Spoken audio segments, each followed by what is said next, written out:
Un libro, una voz presenta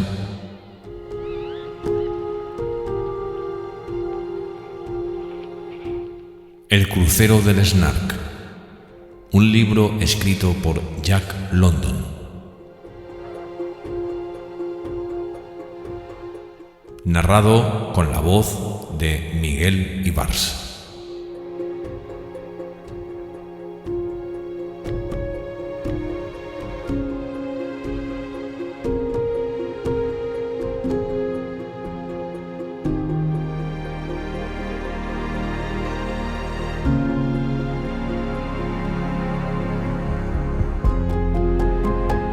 Episodio 7.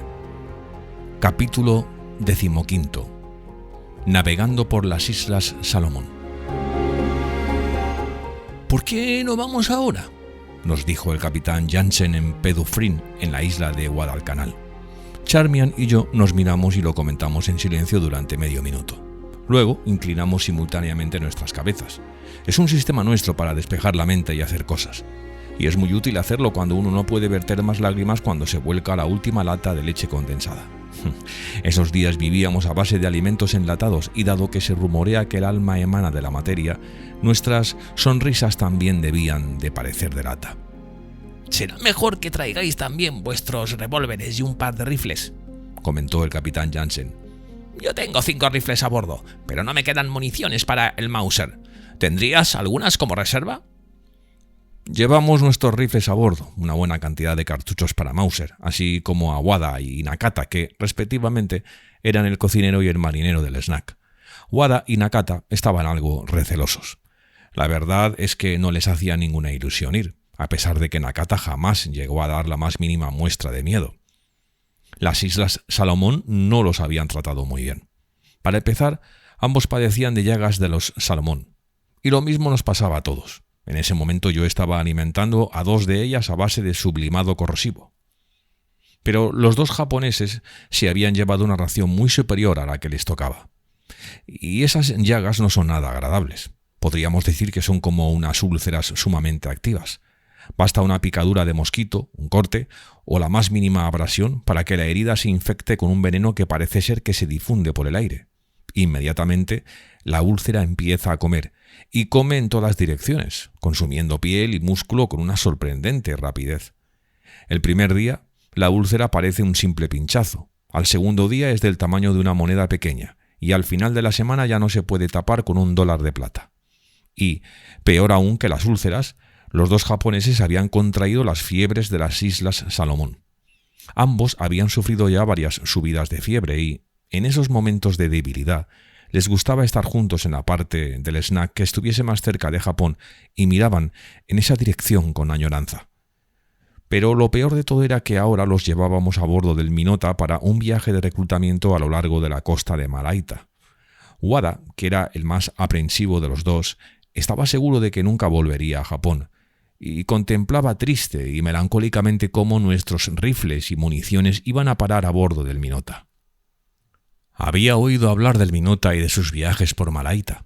Sabía que 6 meses antes había sido capturado en la costa de Malaita, que su capitán había sido descuartizado a hachazos y que, según el brutal sentido de la justicia que impera en esa isla paradisíaca, todavía debía 2 cabezas más. Wada también sabía que cuando un chico de Malaita, que trabajaba en la plantación Pendufrin, murió de disentería, la deuda de Pendufrin había aumentado en 1 cabeza más. Además, cuando estábamos guardando nuestro equipaje en el pequeño camarote del capitán, vio en la puerta las señales de los hachazos con los que los triunfantes salvajes se habían abierto paso. Y, finalmente, en la cocina no quedaba ni un tubo. Por lo visto, los tubos y tuberías también habían formado parte del botín. El Minota era un yate australiano, construido en teca y con aparejo de queche. Tenía una quilla profunda y afilada, y había sido diseñado pensando más en las regatas costeras que para reclutar negros. Cuando Charmian y yo subimos a bordo vimos que estaba lleno de gente. Llevaba una tripulación doble que, contando a los sustitutos, era de 15 personas. Y además había a bordo un nutrido grupo de trabajadores devueltos que ya habían cumplido su contrato con las plantaciones y regresaban a sus poblados de la selva. Tenían todo el aspecto de ser auténticos caníbales cazadores de cabezas. Tenían las narices perforadas y atravesadas por objetos de hueso o madera del tamaño de un lápiz. Muchos de ellos también se habían taladrado la parte carnosa de la punta de la nariz y se habían ensartado en ella agujas de carey o cuentas ensartadas en un alambre rígido. Algunos se habían perforado la nariz con hileras de agujeros que seguían la curvatura de las ventanas de la nariz hasta la punta. Las orejas de los hombres presentaban de un par a una docena de orificios, desde agujeros lo suficientemente grandes como para encajar un tapón de madera de 7 centímetros de diámetro, hasta algunos mucho más pequeños en los que se ensartaban pequeños tubitos de arcilla o adornos similares. De hecho, tenían tantos agujeros que les faltaban adornos para poder rellenarlos todos. Al día siguiente, cuando nos aproximábamos a Malaita, inspeccionamos nuestros rifles para ver si estaban en buenas condiciones y se montó un zafarrancho general para buscar los cartuchos que faltaban. Los encontramos como adornos en los agujeros vacíos de las orejas de nuestros compañeros de viaje. Una vez probados los rifles, los protegimos con alambre de espino. El Minota tenía la cubierta despejada, sin caseta alguna, y con un pasamanos con una altura de 15 centímetros, por lo que era excesivamente accesible para quienes quisiesen subir a bordo. Así que atornillamos unas argollas de bronce al pasamanos y colocamos un alambre de espino doble desde la proa hasta la popa. Esto sería seguramente una buena protección contra los salvajes, pero era muy incómodo para los que íbamos a bordo cuando el Minota saltaba y escoraba por la mar. Cuando a uno no le resulta nada agradable resbalar a sotavento hacia un alambre de espino y cuando uno no se atreve a agarrarse a un pasamanos de alambre de espino para evitar resbalar por cubierta y cuando, con todas estas manías, se encuentra uno en una cubierta empapada y con un ángulo de escora de 45 grados, quizá llegue a comprender algunas de las delicias de navegar en aguas de las Salomón. Además, no hay que olvidar que el hecho de ir a parar contra el alambre de espino implica algo más que unos arañazos, pues cada lesión es casi seguro que acabará por convertirse en una úlcera. Que las precauciones no siempre son suficientes para salvarle a uno del alambre de espino es algo que quedó demostrado una hermosa mañana en que navegábamos a lo largo de la costa de Malaita con la brisa soplando en nuestra cuarta. Era viento fresco y empezaba a levantarse mar. Al timón estaba un chico negro. El capitán Jansen, Mr. Jacobson, primer oficial, Charmian, y yo acabábamos de sentarnos en cubierta para desayunar. Topamos con 3 olas anormalmente grandes. Nuestro joven timonel perdió el control. El Minota fue zarandeado 3 veces y nuestro desayuno salió por la borda. Los cuchillos y tenedores se fueron por los imbornales. Un chico salió despedido por la borda y otro golpe de mar lo devolvió al barco. Y nuestro desgraciado timonel estaba colgado del alambre de espino con medio cuerpo a cada lado. Después de esto, y durante el resto de la singladura, la forma en que empleamos los restantes cubiertos fue un espléndido ejemplo de comunismo primitivo. Sin embargo, en el Eugenie fue aún peor, pues allí solamente teníamos una cucharilla para cada 4 de nosotros, pero lo del Eugenie ya es otra historia. Nuestra primera escala fue Su'u, en la costa oeste de Malaita. Las Islas Salomón son realmente un lugar extremo. Navegar en la oscuridad de la noche entre canales llenos de arrecifes y sorteando corrientes erráticas ya es suficientemente difícil.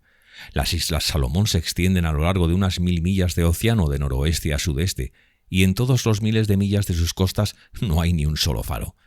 Pero lo peor de todo, y lo que aumenta todas las dificultades, es que la tierra en sí no está correctamente cartografiada. En la carta del almirantazgo, este tramo de la costa de Malaita aparece como una línea recta y continua. Y siguiendo esa línea recta e ininterrumpida, el Malaita navegaba sobre un fondo de 20 brazas. Donde se suponía que debía haber tierra, había un entrante. Penetramos en él, con los manglares cerrándose sobre nosotros, hasta fondear en una laguna que estaba como un espejo. Al capitán Jansen no le gustaba nada ese lugar. Era la primera vez que venía, y Su'u tenía mala reputación. En caso de ataque, no había viento con el que pudiésemos partir, mientras que la tripulación podría ser masacrada en una emboscada si intentase remolcarnos con el bote de remos. Si se complicaban las cosas, estábamos en una buena trampa. Imagínese que el Minota se acercara a la orilla. ¿Qué haría usted?, pregunté. No se acercará a tierra, fue la contestación del capitán Jansen. Pero, ¿y si sucediese?, insistí. Lo consideró un momento y desvió su mirada pasándola del revólver que llevaba al cinto a la tripulación que estaba embarcando en el bote de remos con los rifles. Su respuesta, con un cierto retraso, fue: «Tomaríamos el bote de remos y saldríamos de aquí lo antes posible». Me explicó con todo lujo de detalles que en caso de apuro ningún hombre blanco podía confiar en su tripulación malaita, que los indígenas consideraban todos los pecios y barcos averiados como propiedades personales, que los indígenas poseían numerosos rifles Snider y que a bordo llevábamos a una docena de chicos devueltos que regresaban a Su'u y que, sin lugar a dudas, ayudarían a sus amigos y familiares en el saqueo del Minota. La primera misión del bote de remos sería llevar a tierra a los chicos que regresaban, así como a sus equipajes. De esta forma ya se eliminaría un peligro. Mientras esto se estaba haciendo, se nos aproximó una canoa tripulada por 3 salvajes desnudos. Y cuando digo desnudos, quiero decir totalmente desnudos. No llevaban absolutamente nada de ropa y su único atuendo eran los anillos de la nariz, adornos de las orejas y brazaletes de conchas. El hombre situado a proa era un viejo jefe, tuerto, con fama de amistoso, y tan sucio que un pintor de astilleros habría roto su rasqueta si hubiese intentado limpiarlo. Venía para advertir al capitán que no dejase desembarcar a ninguno de sus hombres. Por la noche regresó para repetir su advertencia. De nada sirvió que el bote auxiliar recorriese las orillas de la bahía en busca de personal para contratar. La selva estaba llena de nativos armados. A todos les habría gustado hablar con el reclutador, pero ninguno estaba dispuesto a enrolarse para trabajar en una plantación durante 3 años por el sueldo de 6 libras al año. Pero estaban lo suficientemente interesados como para que pensásemos en enviar a nuestra gente a tierra. Al segundo día hicieron una hoguera en la playa de un extremo de la bahía. Dado que esa era la señal habitual que hacían los que deseaban ser contratados, se envió el bote hacia allí. Pero no pasó nada. Ni se contrató a nadie, ni había nada en la playa. Un poco más tarde vimos los reflejos de un cierto número de nativos armados que avanzaban hacia la playa. Pero, aparte de esos extraños reflejos, no había forma de saber cuántos se ocultaban entre la maleza. No había forma de que la vista pudiese penetrar esa selva primitiva. Por la tarde, el capitán Jansen, Charmian y yo fuimos a pescar con dinamita. Cada uno de los miembros de la tripulación del bote llevaba consigo un Lee Enfield Johnny. El reclutador nativo tenía un Winchester entre él y la caña del timón. Remamos hasta acercarnos a una parte de la playa que parecía desierta. Una vez en la orilla, giramos el bote dejándole de popa a tierra para que, en caso de ataque, pudiésemos huir lo antes posible. Durante todo el tiempo que estuvimos en Malaita no vi nunca que un bote varase con la proa hacia tierra. De hecho, los barcos que van a contratar nativos emplean 2 botes. Uno llega hasta tierra, armado, por supuesto, y el otro se mantiene a unos cientos de metros de distancia y cubre al primero. Sin embargo, el Minota era un barco pequeño y no llevaba bote de cobertura. Estábamos cerca de la orilla y ya nos aproximábamos avanzando de popa cuando vimos un banco de peces. Encendimos la mecha y arrojamos un cartucho de dinamita. Con la explosión, la superficie se agitó por el destello de los peces que saltaban. En ese mismo instante, la maleza pareció cobrar vida. Una fila de salvajes desnudos, armados con arcos, flechas y rifles Snider, salieron del bosque y empezaron a avanzar hacia la playa. Al mismo tiempo, la tripulación del bote alzó sus rifles, y así permanecieron ambos bandos, encarados y armados, mientras mandábamos a algunos chicos a recoger los peces atontados por la explosión. En Su'u pasamos 3 días improductivos. El Minota no conseguía reclutar nativos en la selva, y los nativos no conseguían cazar cabezas en el Minota. De hecho, el único que hizo algo fue Wada, que tuvo una hermosa dosis de fiebre tropical. Remolcamos el barco con el bote de remo y seguimos la costa hasta Langa Langa, un gran poblado palafítico de gentes del mar, construido con gran esfuerzo en un banco de arena de la laguna, alzado literalmente como una isla artificial que les sirviese de refugio ante los sanguinarios habitantes de la selva. Aquí, en la orilla de la laguna, estaba también Binu, el lugar en el que el Minota había sido capturado medio año antes y donde su capitán había sido asesinado por los indígenas. Estábamos navegando por la estrecha entrada cuando se nos acercó una canoa para darnos la noticia de que el barco de guerra había partido el día anterior por la mañana después de quemar 3 aldeas, matar 30 cerdos y ahogar a un bebé. Se trataba del Cambrian, al mando del capitán Lewes. Habíamos coincidido en Corea durante la guerra entre Japón y Rusia, y desde entonces nuestras rutas se habían ido cruzando muchas veces sin que jamás llegásemos a encontrarnos. El día en que el Snack llegó a Suva, en las islas Fiji, vimos cómo zarpaba el Cambrian. En Vila, en las Nuevas Hébridas, no coincidimos por un día. Nos adelantamos y mutuamente varias veces por la noche navegando a la altura de la isla Espíritu Santo. Y el día en que el Cambrian llegaba a Tulagai, nosotros zarpábamos de Pendufrín, a una docena de millas de distancia, y aquí, en Langalanga, no nos habíamos encontrado por una cuestión de horas. El Cambrian había venido para castigar a los asesinos del capitán del Minota, pero lo que realmente había sucedido no lo supimos hasta última hora del día, cuando un misionero llamado Abbott vino a visitarnos en su bote. Habían quemado las aldeas y matado a los cerdos, pero los nativos habían huido sin sufrir daños personales. No habían podido capturar a los asesinos, pero recuperaron el pabellón de Minota y algunos otros enseres de a bordo. El ahogamiento del bebé fue accidental y se debió a un malentendido.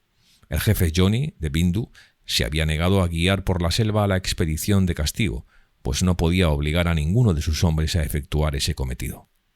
Ante esta negativa, el capitán Lewes, indignado, le dijo al jefe Johnny que se merecería que le quemasen también su pueblo. El conocimiento que Johnny tenía del inglés bécher de mer no incluía la palabra merecer, por lo que entendió que su pueblo iba a ser incendiado. Esto provocó tal estampida entre sus habitantes que nadie se dio cuenta de que el bebé caía al agua. Mientras tanto, el jefe Johnny se apresuró en acudir al señor Abbott. Le puso 14 soberanos en la mano y le rogó que fuese al Cambrian y sobornase al capitán. El poblado de Johnny no fue quemado, pero el capitán Lewes tampoco se quedó con los 14 soberanos, pues vi que Johnny los tenía en su poder cuando subió a bordo del Minota. Según Johnny, el motivo de que no guiase la expedición de castigo se debía a que padecía una gran quemadura, y nos la mostró con orgullo. Sin embargo, el motivo real, también perfectamente válido, aunque él no lo reconociese, era el miedo a la venganza de las tribus de la selva. Si él o alguno de sus hombres hubiese accedido a guiar a los marinos en cuanto el Cambrian hubiese levado anclas, se habría iniciado una sangrienta represalia. Como ejemplo de la vida en las Islas Salomón, el negocio de Johnny a bordo consistió en devolver, a cambio de una generosa ración de tabaco, el tangón, la vela mayor y el foque de una lancha ballenera. A última hora de la tarde, el jefe Johnny volvió a subir a bordo y, a cambio de otra generosa ración de tabaco, devolvió el mástil y la botavara. Todo este aparejo pertenecía a una lancha ballenera que el capitán Jansen había recuperado en el anterior viaje del Minota. La embarcación pertenecía a la plantación Meringe, en la isla de Isabel. 11 trabajadores contratados por la plantación, todos ellos indígenas de la selva de Malaita, habían decidido desertar. Al ser hombres de tierra adentro, no sabían nada de la mar ni tenían idea de navegar. Por eso, convencieron a 2 nativos de San Cristóbal, hombres de mar, para que se escapasen con ellos. Pero a estos no les fueron bien las cosas. Una vez lograron llegar hasta Malaita con la barca robada, les cortaron las cabezas por el mal rato que les habían hecho pasar a los otros. Esta era la embarcación y el aparejo que el capitán Jansen estaba recuperando. Mi viaje hasta las Salomón no había sido en vano. Al menos pude ver cómo se derrumbaba el orgullo de Charmian y cómo su gran reinado feminista se arrastraba por el polvo. Sucedió en Langalanga, en tierra, en la isla artificial de la que solamente se ven las casas. Allí, rodeados por centenares de hombres, mujeres y niños totalmente desnudos, dimos un paseo para ver el paisaje. Llevábamos nuestros revólveres al cinto y la tripulación de la barca, totalmente armada, nos esperaba con los remos listos y la popa hacia tierra. Pero la expedición del navío de guerra era todavía lo suficientemente reciente como para que tuviésemos que tener miedo de nada. Lo recorrimos todo, lo vimos todo, y finalmente llegamos hasta un gran tronco que servía como puente sobre las someras aguas del estuario. Los negros formaron una barrera ante nosotros y no nos dejaban pasar. Queríamos saber por qué nos impedían el paso. Los negros nos dijeron que pasásemos. No lo comprendimos y empezamos a cruzar, pero inmediatamente se explicaron de forma más clara. El capitán Jansen y yo, al ser hombres, podíamos pasar, pero ninguna Mari podía vadear cerca del puente y mucho menos cruzar por él. Mari significa mujer en el inglés bécher de mer que se habla en esas islas. Charmian era una Mari. Para ella, el puente era tambo, es decir, tabú. ¡Ah! Cómo se me hinchó el pecho. Al fin se reconocía mi masculinidad. Era cierto que yo pertenecía al sexo superior.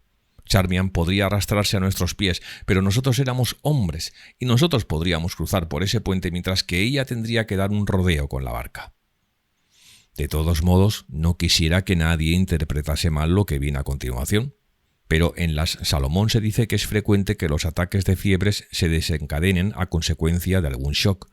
No había pasado media hora desde que a Charmian se le había negado el paso por el puente, cuando ya la estábamos llevando a bordo envuelta en mantas para administrarle quinina.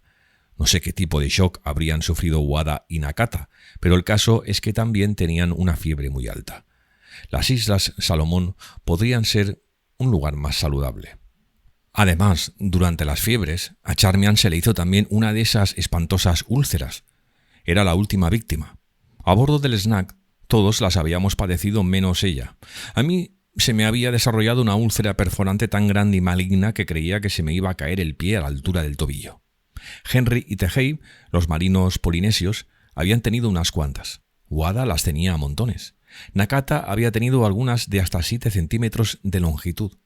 Martin estaba seguro de que las que le habían aparecido en la pierna eran tan malignas que ya se le estaban comiendo la tibia. Pero Charmian había conseguido ir manteniéndose a salvo. En el fondo, para nosotros era un respiro ver cómo se acababa su larga inmunidad. Su ego había llegado a crecer hasta tal punto que un día incluso nos aseguró que su inmunidad se debía a la pureza de su sangre. Pues todos los demás padecíamos de úlceras y ella no. Pues bien, la suya era del tamaño de $1 de plata, y la pureza de su sangre consiguió que se curase después de muchas semanas de atentos cuidados. Tenía que pinchar su fe con sublimado corrosivo. Martin prefiere el iodoformo. Henry emplea zumo de lima sin diluir, y yo creo que cuando el sublimado corrosivo tarda demasiado en surtir efecto, lo mejor es alternarlo con el empleo de agua oxigenada. En las Islas Salomón viven hombres blancos que prefieren el ácido bórico, mientras que otros defienden las virtudes del lisol. Pero yo también tengo un método infalible. Se trata de California. Desafío a cualquiera a tener una úlcera de las Islas Salomón en California. Continuamos navegando por la laguna a partir de Langa Langa, entre manglares, pasando por lugares apenas más anchos que el Minota y dejando atrás los poblados ribereños de Galoca y Yauki. Al igual que los fundadores de Venecia, estas gentes de la costa eran originalmente refugiados procedentes del interior. Demasiado débiles para subsistir en la selva, supervivientes de poblados masacrados habían buscado refugio en los bancos de arena de la laguna. Convirtieron estos bancos de arena en islas. Se vieron obligados a buscar su sustento en el mar y acabaron por convertirse en pueblos de mar. Aprendieron a conocer los peces, moluscos y crustáceos, e inventaron anzuelos e hilos, redes y trampas. Construyeron canoas. Dado que apenas tenían oportunidad de caminar y se pasaban el tiempo en las embarcaciones, sus piernas se volvieron delgadas y débiles a la vez que se les fortalecían los brazos y se les ensanchaban las espaldas. Controlar las costas les empezó a producir buenos beneficios, pues casi todo el comercio hacia el interior tenía que pasar por sus manos. Pero existe una hostilidad perpetua entre ellos y los indígenas de la selva. Prácticamente solo establecen treguas los días de mercado, que suelen celebrarse 2 veces a la semana. Las transacciones se efectúan siempre entre mujeres campesinas y mujeres de la costa. Los hombres campesinos permanecen ocultos y fuertemente armados a unos cientos de metros de distancia, mientras que los hombres de la costa se hacen a la mar con sus canoas. Es muy raro que se rompa la tregua en día de mercado.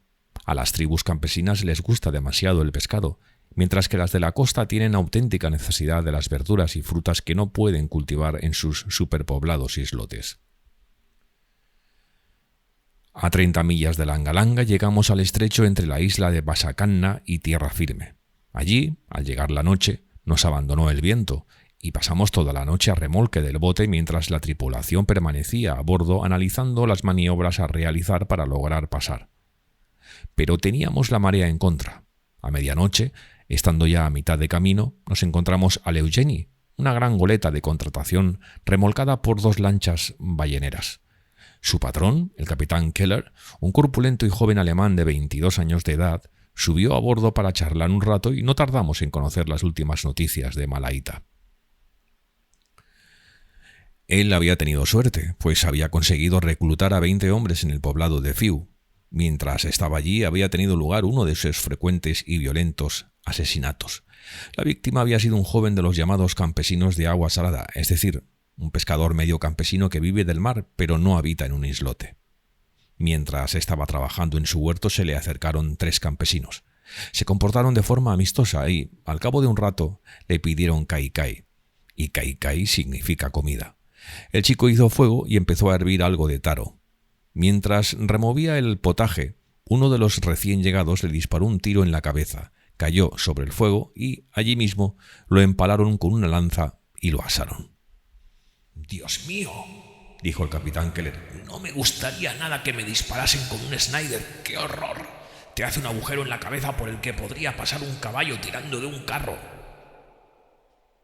También me enteré de otro reciente acto de violencia ocurrido en Malaita. El asesinado había sido un hombre ya viejo. El jefe de una tribu campesina había muerto de muerte natural, pero esas gentes no creen en la muerte natural. Nunca se había sabido de nadie que hubiera muerto de muerte natural. Solamente se muere por la acción de una bala, una flecha o un hacha. Si algún hombre muere de otra manera, es un caso clarísimo de brujería. Cuando el jefe murió de muerte natural, la tribu atribuyó la culpabilidad a una determinada familia. Dado que no sabían a qué miembro de la familia tenían que matar, decidieron elegir al hombre más viejo, que vivía solo. Además, no tenía ningún rifle Snider y era ciego. El viejo sospechó lo que se estaba tramando y se hizo con una buena provisión de flechas. Por la noche, 3 bravos guerreros, cada uno armado con su respectivo Snider, empezaron a acorralarlo. Lo acosaron valientemente durante toda la noche. Pero cada vez que uno de ellos se movía entre la maleza o hacía el más mínimo ruido, el viejo lanzaba una flecha en esa dirección. Por la mañana, cuando ya había disparado su última flecha, los 3 héroes se abalanzaron sobre él y le sacaron los sesos. Por la mañana seguíamos intentando inútilmente pasar por el estrecho. Finalmente, desesperados, dimos la vuelta. Alcanzamos el mar y navegamos costeando Basacanna hasta llegar a nuestro objetivo, Malu. El fondeadero de Malu era muy bueno, pero estaba situado entre la orilla y un arrecife bastante siniestro, y así como la entrada era sencilla, la salida parecía ya algo más problemática. La dirección del alisio del sudeste hacía necesario mandar hacia Barlovento. El extremo del arrecife era ancho y poco profundo, y había una corriente que constantemente se hundía en ese punto. El señor Caulfield, el misionero de Malu, llegó a bordo de su lancha ballenera procedente de un viaje por la costa. Era un hombre delgado y frágil, entusiasmado con su labor, práctico y con sentido común, un verdadero soldado del Señor en el siglo XX. Cuando llegó a su puesto de Malaita, que es como él llamaba a la misión, había aceptado el empleo para 6 meses. Poco después dijo que si seguía vivo al cabo de ese tiempo, decidiría quedarse. De eso habían pasado ya 6 años y aún seguía allí. En Malaita le habían precedido 3 misioneros y en menos de ese tiempo habían muerto 2 a causa de las fiebres y el tercero regresó en un barco que se fue a pique. ¿De qué crimen están hablando?, preguntó súbitamente en medio de una confusa conversación con el capitán Jansen. El capitán Jansen se lo explicó. «Oh, este no es al que yo me refería», comentó Caulfield. Eso ya es un caso antiguo, sucedió hace más de 2 semanas, y fue allí, en Malu, donde pagué por todo lo que me había reído y burlado acerca de las úlceras de las Salomón que Charmian había contraído en Langa Langa. Y el señor Caulfield fue indirectamente el responsable de mi suplicio. Nos regaló una gallina, pero se me escapó y la perseguí por entre la maleza con un rifle en la mano. Mi intención era cortarle la cabeza. Conseguí capturarla, pero al hacerlo tropecé con un tronco y me hice un buen rasguño. Resultado, 3 úlceras de las Salomón. Con estas eran ya 5 las que adornaban mi persona. Además, el capitán Jansen y Nakata tenían garigari. Traducido literalmente, garigari significa rasca rasca, pero a los demás no nos era necesaria la traducción. Observando los constantes movimientos del capitán y de Nakata, sobraban las palabras. No, las Islas Salomón no son todo lo saludables que debieran ser. Estoy escribiendo este artículo en la isla de Isabel, a donde hemos venido con la intención de limpiar y calafatear el casco del Snack, aprovechando también para repasar su forro de cobre. Mi último ataque de fiebres lo he sufrido esta mañana, y solamente he tenido un día de descanso entre ataques. Los de Charmian se suceden a intervalos de 2 semanas. Wada está absolutamente destrozado por la fiebre. La pasada noche creíamos que se nos moría de neumonía. Henry, un gigantesco Polinesio acaba de levantarse tras su última dosis de fiebre y se arrastra por la cubierta como una manzana podrida. Tanto él como Tejei han acumulado un estupendo repertorio de úlceras de las Salomón. Además, han contraído una nueva variedad de garigari, un tipo de envenenamiento vegetal como los ocasionados por las hiedras u otras plantas venenosas. Pero tampoco son los únicos. Hace algunos días, Charmian, Martin y yo fuimos a cazar palomas a una pequeña isla, y desde entonces nos hacemos una idea de lo que debe de ser el tormento eterno. Además, en esa misma isla, Martin se cortó la planta de un pie a tirar al correr sobre los corales mientras intentaba cazar a un tiburón. O por lo menos eso es lo que dice, porque por lo que yo pude observar, me parece que la cacería iba en sentido inverso.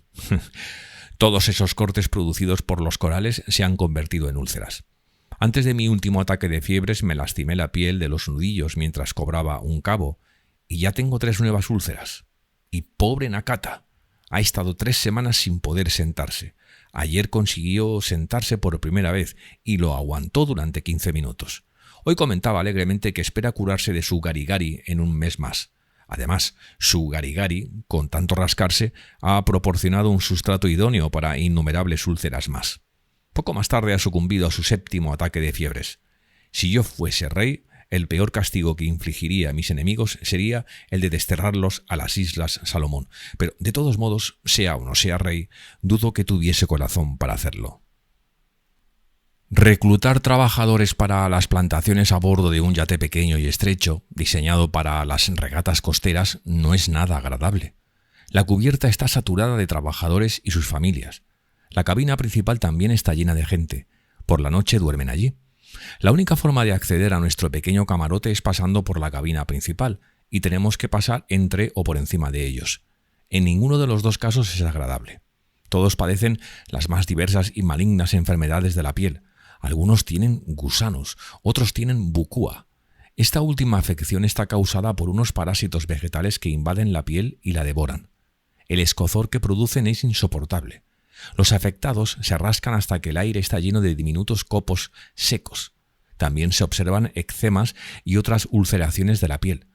Los hombres suben a bordo llevando en sus pies unas úlceras de las Salomón tan grandes que solamente pueden andar apoyándose sobre los dedos o con agujeros tan terribles en sus piernas que se podría meter el puño y llegar hasta el hueso.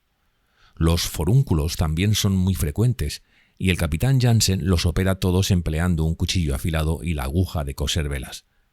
Por desesperada que sea la situación, después de abrir y limpiar siempre cubre la herida empleando como cataplasma una galleta mojada en agua de mar. Cuando vemos algún caso especialmente horrible, nos retiramos a un rincón y nos limpiamos nuestras propias úlceras con sublimado corrosivo. Y así es como vivimos y comemos y dormimos a bordo del Minota, aceptando nuestro destino y suponiendo que es bueno. En Suava, otra isla artificial, volví a reírme a costa de Charmian. Un Big Fella Master Suava, es decir, el gran jefe de Suava expresado en inglés Bêche de Mer, subió a bordo. Pero antes envió un emisario al capitán Jansen para que le trajese una braza de tela de algodón con la que cubrir su real desnudez. Mientras tanto, permaneció en una canoa abarloada al barco. La capa de mugre que llevaba sobre el pecho debía de tener un espesor de más de 1 centímetro, y estoy seguro de que los estratos inferiores debían de tener una antigüedad de más de 20 años. Volvió a enviarnos a su emisario, y éste explicó que el Big Fella Master Belong Suava era lo suficientemente condescendiente y generoso como para estrechar la mano del capitán Jansen y la mía y llevarse alguna porción de tabaco, pero que de ningún modo podía consentir que su elevado espíritu descendiese hasta un extremo de degradación tal como para permitirle poder estrechar la mano de una vulgar mujer hembra. Pobre Charmian. Desde sus experiencias en Malaita se había transformado profundamente. Su dureza y su prepotencia se estaban derrumbando, y no me sorprendería que cuando regresemos a la civilización algún día se caiga por la calle mientras estemos paseando tranquilamente. En Suava no pasaron muchas cosas. Bichu, el cocinero nativo, desertó. El Minota garreó sobre el ancla. Tuvimos fuertes chubascos de viento y de lluvia. El primer oficial, el señor Jacobsen, y Wada estaban postrados por la fiebre. Nuestras úlceras crecían y no paraban de multiplicarse. y las cucarachas de a bordo organizaron una fiesta que era algo así como una mezcla del 4 de julio y el desfile de la coronación. Decidieron que la hora propicia sería a medianoche y que el lugar idóneo era nuestro diminuto camarote. Medían de 5 a 7 centímetros y las había centenares y todas insistían en caminar sobre nosotros.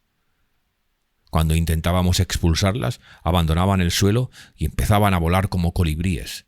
Eran mucho mayores que las que teníamos en el snack, pero quizá se debiese a que las nuestras eran jóvenes y aún no habían tenido ocasión de crecer más. Pero en el snack también había 100 pies, y de los grandes, de hasta 15 centímetros de longitud. A veces matábamos alguno, generalmente en la litera de Charmian. A mí me picaron en 2 ocasiones, y siempre a traición, mientras dormía. Pero el pobre Martin tuvo peor suerte. Después de permanecer enfermo en cama durante 3 semanas, la primera vez que se sentó lo hizo sobre uno de estos seres. A veces creo que son de lo más listos. Posteriormente regresamos a Malu, recogimos a 7 trabajadores, levamos el ancla y nos encaramos al peligroso paso. El viento era racheado y la corriente en el extremo del arrecife era cada vez más fuerte. Justo en el momento en que estábamos a punto de lograr pasar y llegar a mar abierto, el viento roló 4 puntos. El Minota intentó pasar, pero no lo logró. En Tulagi habían perdido 2 de sus anclas. Echamos la única que quedaba y dejamos ir la suficiente cadena como para que se afirmase en los corales. Su estilizada quilla chocó contra el fondo y el mastelero del palo mayor se tambaleó como si fuese a caernos sobre las cabezas. El ancla agarró en el momento en que una gran ola nos empujaba hacia tierra. La cadena se rompió. Era nuestra única ancla. El Minota giró sobre sí mismo y se abalanzó hacia los rompientes. Reinaba el caos. Todos los trabajadores reclutados, hombres de tierra adentro y temerosos del mar, estaban en la cabina, pero subieron a cubierta en estampida, cruzándose en el camino de todos. Al mismo tiempo, la tripulación del barco se puso en guardia con los rifles. Sabían lo que significaba regresar a Malaita, una mano para el barco y la otra para defenderse de los nativos. No sabía con qué pretendían aguantar el barco, pero habría que hacerlo, pues el Minota no paraba de girar golpeándose contra los corales. Los nativos se agarraban a la jarcia con tanto miedo que no se fijaron en el mastelero.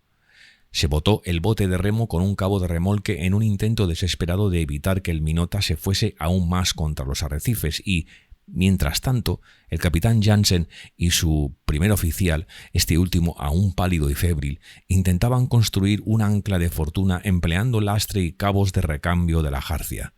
El señor Caulfield llegó con la barca de su misión para ayudarnos con algunos jóvenes. Cuando el Minota chocó por primera vez no había ni una canoa a la vista, pero luego empezaron a surgir de todas partes como si fuesen buitres dando vueltas en el cielo. La tripulación del barco, con los rifles a punto, los mantuvo alejados a unos 90 metros con la promesa de matar al que osase aproximarse más. Y allí estaban, a 90 metros de nosotros, negros y amenazadores, manteniendo en posición sus canoas con los remos al borde de las peligrosas rompientes. A todo esto, los nativos del interior estaban bajando por las colinas armados con arcos, sniders, flechas y mazas hasta llenar la playa. Para complicar aún más las cosas, por lo menos 10 de los trabajadores que llevábamos a bordo eran de alguna de las tribus que ahora esperaban en la playa para apoderarse del tabaco, objetos de valor y todo lo que pudiésemos llevar a bordo. El Minota estaba muy bien construido, y eso es algo vital para cualquier barco que choque contra los arrecifes. Como prueba de su resistencia, basta decir que en las primeras 24 horas rompió 2 cadenas de ancla y 8 estachas. Nuestra tripulación estaba muy ocupada buceando para recuperar las anclas y afirmando nuevos cabos. A veces incluso llegaron a partirse cadenas reforzadas con estachas, pero ahora ya se aguantaba. Habíamos hecho traer algunos troncos de la playa y habían sido colocados bajo el barco para proteger la quilla y los flancos, pero los troncos se destrozaban y saltaban hechos astillas mientras que los cabos que los unían se hacían pedazos. Y el barco aguantaba. Pero fuimos más afortunados que el Ivanhoe, una gran goleta de reclutamiento que había embarrancado algunos meses antes y que había sido rápidamente saqueada por los nativos. El capitán y su tripulación lograron fugarse con los botes, pero los nativos, tanto los de la playa como los del interior, se llevaron todo lo que fueron capaces de acarrear. Racha tras racha, El fuerte viento y una lluvia cegadora golpeaban al Minota a medida que el mar iba empeorando por momentos. El Eugenie estaba fondeado a 5 millas hacia Barlovento, pero estaba detrás de un saliente de tierra y no podía saber de nuestras desgracias. A petición del capitán Jansen, escribí una nota para el capitán Keller solicitándole que nos trajese anclas y aparejos para ayudarnos, pero no hubo forma de convencer a ninguna canoa para que le llevase la carta. Yo ofrecía media caja de tabaco, pero los negros se negaban y mantenían sus canoas de proa hacia el oleaje. Media caja de tabaco valía 3 libras. En cuestión de 2 horas, aun en contra del viento y del mar, un hombre habría podido llevar la carta y recibir el equivalente a la paga de medio año trabajando en las plantaciones. Conseguí subirme a una canoa y llegar hasta donde el señor Caulfield llevaba un ancla en su bote de remos. Suponía que él quizá tuviese más influencia con los nativos. Congregó las canoas a su alrededor y explicó a sus ocupantes nuestra oferta de media caja de tabaco. Nadie dijo nada. Yo sé lo que pensáis. Vosotros pensad mucho tabaco en la goleta y vosotros queredlo. Yo decir vosotros muchos rifles en goleta. Vosotros no coger tabaco. Vosotros recibir balas. Al final, un hombre, solo en una pequeña canoa, cogió la carta y se fue. A la espera de la ayuda, se empezó a trabajar a bordo del Minota. Los depósitos de agua fueron vaciados y las provisiones, velas y lastre fueron trasladados a tierra. Hubo momentos muy duros en los que el Minota daba bandazos escorando a un lado y a otro, con la gente intentando ponerse a salvo mientras por la cubierta rodaban los aparejos, cajas y bloques de lastre de hierro de 80 libras yendo de una banda a otra. Pobre yate de regatas. Su cubierta y la jarcia de labor estaban hechas un desastre. En la cabina estaba todo patas arriba. Había habido que levantar el suelo para poder sacar el lastre, y las sucias aguas de la sentina lo salpicaban todo. Un manojo de limas flotaba en una mezcla de agua y harina, y el conjunto parecía un estofado a medio hacer. Nakata se encontraba en el camarote interior vigilando los rifles y las municiones. 3 horas después de la partida de nuestro mensajero, vimos como por Barlovento aparecía una lancha navegando a toda vela mientras desafiaba el viento y la lluvia. Era el capitán Keller mojado por la lluvia y los rociones, con el revólver al cinto, la tripulación armada hasta los dientes y anclas y estachas listas para su empleo, que venía lo más rápido que le permitía el viento. El hombre blanco, el inevitable hombre blanco que acudía a rescatar a otros hombres blancos. La formación de canoas que aguardaban como buitres se desvaneció con la misma celeridad con que había aparecido. Después de todo, el cadáver no estaba tan muerto como parecía. Ahora disponíamos de 3 barcas. 2 navegaban constantemente entre el barco y la orilla, mientras que la tercera estaba muy ocupada recuperando anclas, reparando cabos y colocando anclas nuevas. A última hora de la tarde, y tras una corta deliberación, nos dimos cuenta de que algunos de los tripulantes, así como 10 de los trabajadores reclutados, eran originarios de este lugar, por lo que decidimos retirar las armas a la tripulación. Además, así tenían las 2 manos libres para poder trabajar. Los rifles fueron dejados a cargo de 5 de los chicos de la misión del señor Caulfield, y abajo, en lo que quedaba de la cabina, el misionero y su gente rezaban a Dios para que salvase al Minota. Era una escena impresionante. El hombre de Dios, desarmado y lleno de fe, y sus salvajes seguidores cuidando de un montón de armas y municiones. Las paredes de la cabina se inclinaban sobre ellos. Cada ola hacía que el barco se levantase y chocase de nuevo contra los corales. De cubierta llegaban los sonidos y los golpes de los hombres que estaban izando, arrastrando, rezando de otra manera, con gran tenacidad y fuerza física. Aquella noche, el señor Caulfield nos trajo una advertencia. Resulta que uno de los trabajadores reclutados tenía puesto a su cabeza un precio de 50 brazas de caracolas, moneda y 40 cerdos. Frustrados en su intento de apoderarse del barco, los nativos del interior habían decidido conseguir la cabeza de aquel hombre. Cuando se inicia una matanza, nadie sabe dónde puede acabar, por lo que el capitán Jansen optó por armar una de las barcas y llegar hasta el extremo de la playa. Uji, uno de los hombres de su tripulación, se puso de pie y habló por él. Uji estaba alterado. La advertencia del capitán Jansen de que cualquier canoa que se aproximase por la noche sería llenada de plomo fue transformada por Uji en una dura declaración de guerra que al final se transformó en algo con un efecto como de «Tú matas mi capitán, yo bebo su sangre y muero por él». Los indígenas del interior se contentaron con quemar una casa abandonada de la misión y se retiraron de nuevo a la selva. Al día siguiente, el Eugenie vino hasta nosotros y quedó fondeado. El Minota pasó 3 días y 2 noches golpeándose contra el arrecife, pero aguantó, y al final fue posible desencallar el casco y fondearlo en aguas tranquilas. Allí nos despedimos de él y de su tripulación, y zarpamos a bordo del Eugenie rumbo a Florida Island. 1. Para demostrar que los del Snack no éramos una pandilla de gente frágil y débil, como podría deducirse de nuestras múltiples afecciones, transcribo los siguientes datos extraídos del cuaderno de bitácora del Eugenie y que pueden considerarse como una muestra de lo que es la navegación en las Islas Salomón. Ulava, jueves 12 de marzo de 1908. Bote a tierra por la mañana. Trae 2 cargas de nuez de marfil, 4.000 copra. Capitán con fiebre. Ulava, viernes 13 de marzo de 1908. Compramos nuez a los nativos. 1,5 toneladas, primer oficial y capitán con fiebre. Ulava, sábado 14 de marzo de 1908. Levamos ancla a mediodía y procedemos hacia Engora, con viento muy flojo, ENE. Engora, domingo 15 de marzo de 1908. Al amanecer vemos que el chico Bagua ha muerto durante la noche de disentería. Llevaba unos 14 días enfermo. Al ocaso, fuerte chubasco de NW. Segunda ancla preparada.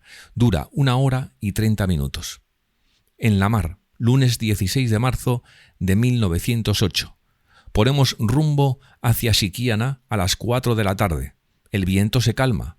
Fuertes chubascos durante la noche. El capitán con disentería. También un hombre. En la mar, martes 17 de marzo de 1908. Capitán y 2 tripulantes con disentería. Primer oficial con fiebre. En la mar, miércoles 18 de marzo de 1908. Mar gruesa. Pasamanos de sotavento siempre bajo el agua. Navegamos con mayor rizada, trinqueta y foque de dentro. Capitán y 3 hombres con disentería. Primer oficial con fiebre. En la mar, jueves 19 de marzo de 1908. Mar demasiado gruesa para ver nada. Fuerte temporal todo el tiempo. Bomba de achique taponada. Achicamos con cubos. Capitán y 5 hombres con disentería. En la mar, viernes 20 de marzo de 1908. Durante la noche encontramos chubascos con fuerza de huracán. El capitán y 6 hombres con disentería. En la mar, sábado 21 de marzo de 1908. Imposible entrar en Siquiana. Chubascos durante todo el día con mucha lluvia y mar gruesa. El capitán y la mayor parte de la tripulación con disentería. Primer oficial con fiebre. Y así, día a día, con la mayor parte de la tripulación enferma, sigue el cuaderno de bitácora del Eugenie. La única variación se dio el día 31 de marzo, cuando el primer oficial cayó víctima de la disentería y al capitán lo tumbó la fiebre. Capítulo 16. Inglés Bêche de Mer.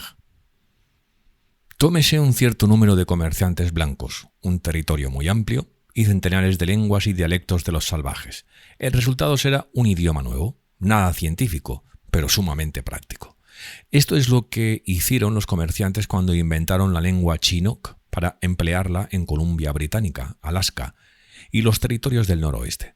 Lo mismo hicieron los Crow Boys en África. Así surgió el inglés Pigeon o Pidgin del extremo oriente y el Bêche de Mer del extremo oeste de los mares del sur.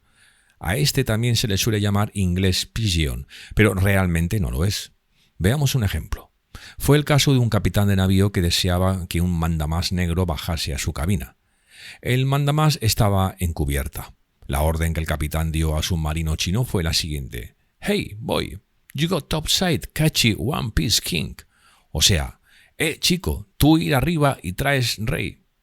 Si el chico hubiese sido un indígena de las Nuevas Hébridas o de las Islas Salomón, la orden habría sido: "Hey, you fella boy, you look me I belong you along deck. Bring me fella, one big fella master belong blackman". O sea, algo así como: tú, colega chico, ve a mirar con ojo pertenecer a ti largo cubierta. Traer a colega yo gran colega jefe pertenecer hombre negro.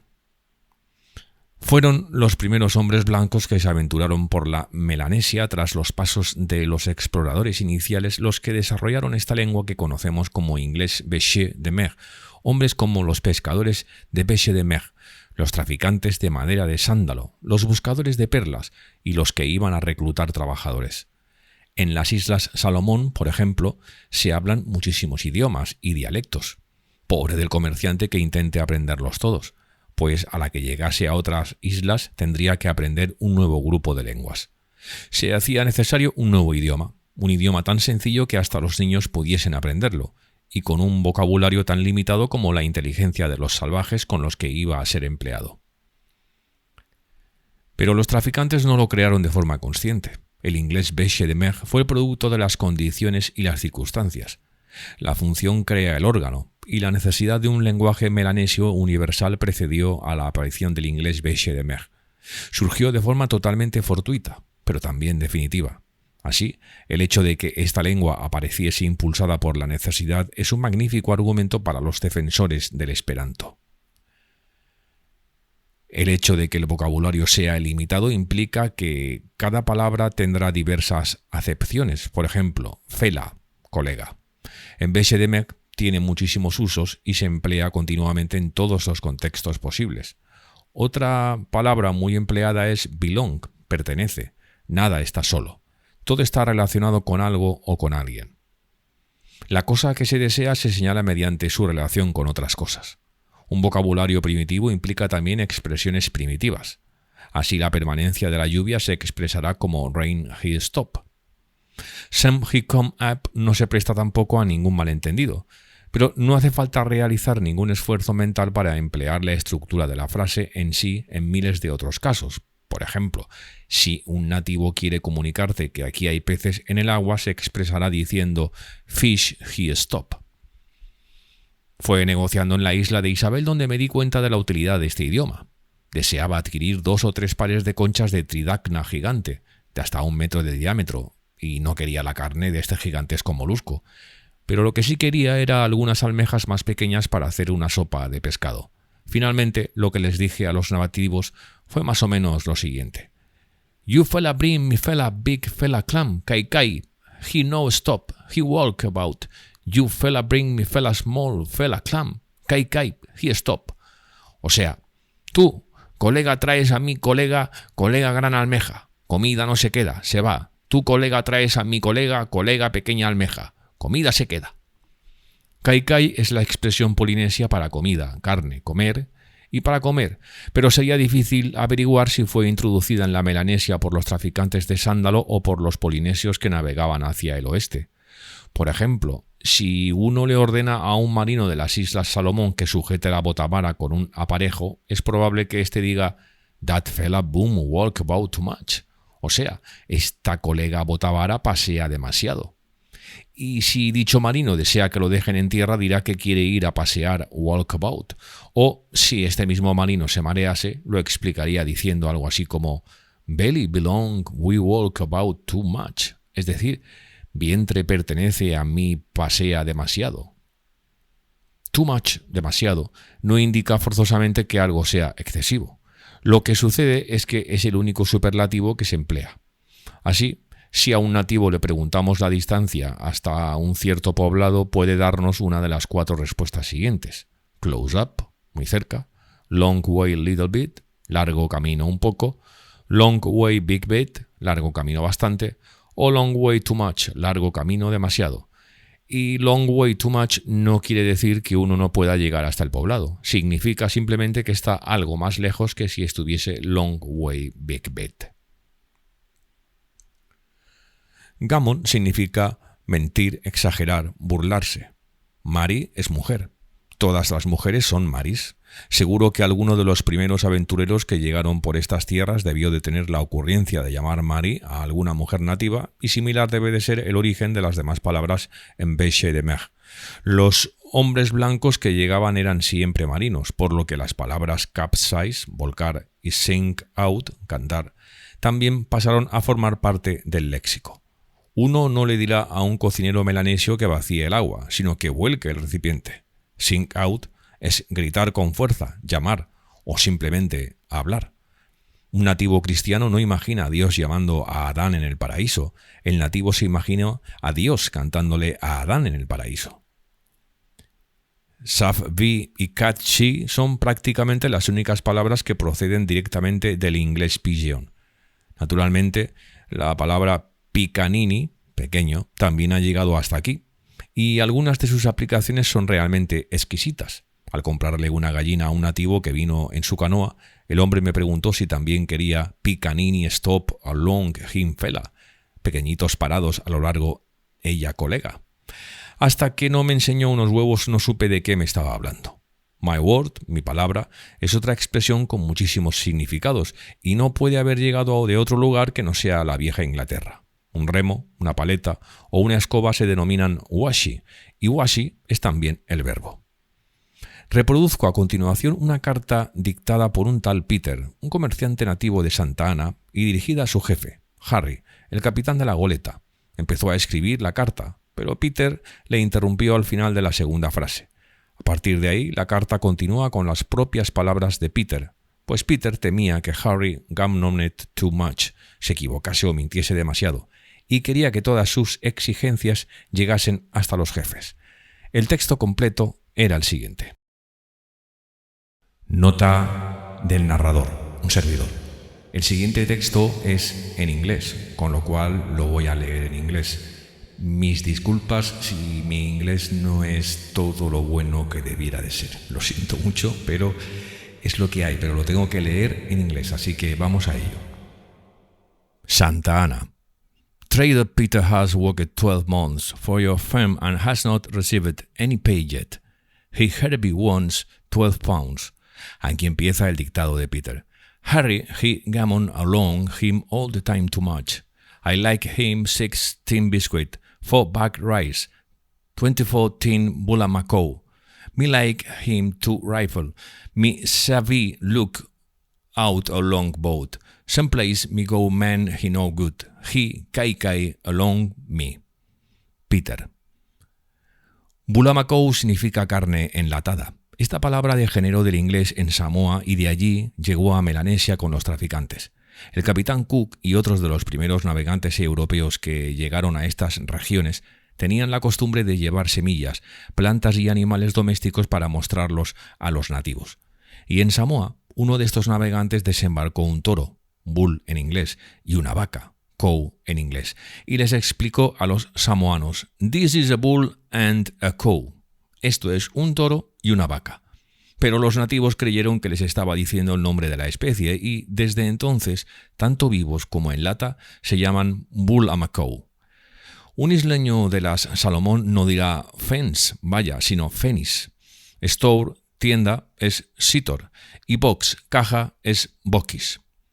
Actualmente, las cajas fuertes suelen llevar un mecanismo acoplado a la cerradura de forma que la caja no pueda abrirse sin que suene una alarma.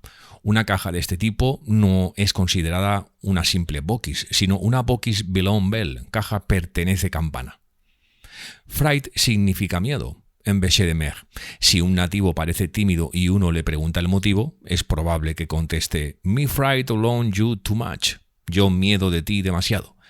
Pero el nativo también puede tener fright de una tormenta, de la selva o de lugares con mucha gente. Cross abarca cualquier tipo de ira o de furia. Se puede aplicar tanto cuando a uno le molesta la presunción de otro, como cuando un nativo está esperando la oportunidad para cortarle la cabeza al de enfrente y preparar el almuerzo con él. En una ocasión, un trabajador fue devuelto a su pueblo de Malaita tras haber servido durante 3 años en una plantación. Llevaba todo tipo de adornos y atuendos que había adquirido. Sobre su cabeza lucía un sombrero. Tenía una caja con tela de algodón, cuentas de vidrio, dientes de marsopa y tabaco. Apenas acababan de echar el ancla cuando los nativos subieron a bordo. El trabajador que volvía a casa buscaba ansiosamente a sus familiares, pero no había ninguno. Uno de los nativos le quitó la pipa de la boca. Otro le confiscó los collares de cuentas que llevaba alrededor del cuello. Un tercero le quitó su escasa ropa, y un cuarto se probó su sombrero y ya no se lo devolvió. Finalmente, otro tomó su equipaje, que equivalía a los esfuerzos de 3 años, y lo lanzó a una canoa que esperaba abarloada al barco. ¿That fella belong you? ¿Este colega perteneces tú? le preguntó el capitán al trabajador y refiriéndose al jefe.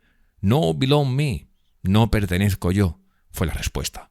Entonces le preguntó el capitán indignado, ¿por qué diablos le has dejado que te quitase tus cosas? A lo cual respondió el trabajador, Me speak alone him, say bookies the stop. That fella he cross alone me, que era su manera de expresar que el otro hombre podía matarlo. Creo que cuando Dios nos envió el diluvio universal fue simplemente porque estaba cross along la humanidad.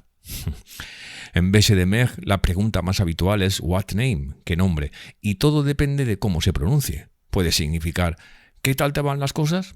¿Qué quieres expresar con tanta violencia? ¿Qué deseas? ¿Qué buscas? Es mejor que te fijes, te pido una explicación y un par de centenares de cosas más. Si llamas a un nativo y lo haces salir de su choza a medianoche, es probable que te pregunte ¿What name you sing out along me? Imagínense las dificultades que habrán tenido los alemanes de las plantaciones de la isla de Bougainville para aprender el inglés Bécher de Mer y poder comunicarse con sus trabajadores nativos. Para ellos es una jerga políglota y no hay libros de texto en los que la puedan estudiar. Para los demás colonos blancos es una constante fuente de insana diversión contemplar cómo los alemanes intentan luchar inútilmente contra las circunlocuciones y las abreviaciones de un idioma que carece de gramática y para el que no existe ningún diccionario. Hace algunos años, muchos indígenas de las Islas Salomón fueron llevados a Queensland para trabajar en las plantaciones de azúcar. Un misionero le pidió a uno de los trabajadores, que se había convertido al cristianismo, que se acercase a los isleños recién llegados de las Islas Salomón y que les hiciese un breve sermón. Como tema eligió el de la creación del hombre, y la forma en que explicó el tema ha acabado por convertirse en un clásico en toda Australasia. El texto era el siguiente. Queridos amigos de Un libro, una voz, vamos a ver, tenía aquí un gran dilema si iba a grabar este texto siguiente o no. Son muchos párrafos. He optado por no hacerlo porque me doy cuenta que es un texto escrito en inglés Bécher de Mer, que yo pronuncio, y entiendo que nadie va a comprenderlo salvo algunos pocos. De modo que he optado por no leerlo en voz alta y sí copiarlo y pegarlo debajo justo del vídeo para que podáis ver de qué texto se trata. Así que espero que lo entendáis porque entiendo, yo, valga la redundancia, que realmente no era necesario leerlo aquí, pues creo que no aportaba gran cosa a la historia, a pesar de que está escrito aquí. De hecho, yo mismo ni lo he leído porque realmente se entiende, pero de aquella manera. Es casi, yo diría que irrelevante y que el autor Jack London simplemente nos hace ver de qué forma se hablaba y se escribía, o se habla y se escribe ese dialecto, por decirlo de alguna manera, en las Islas Salomón. Pues nada, continuamos, amigos.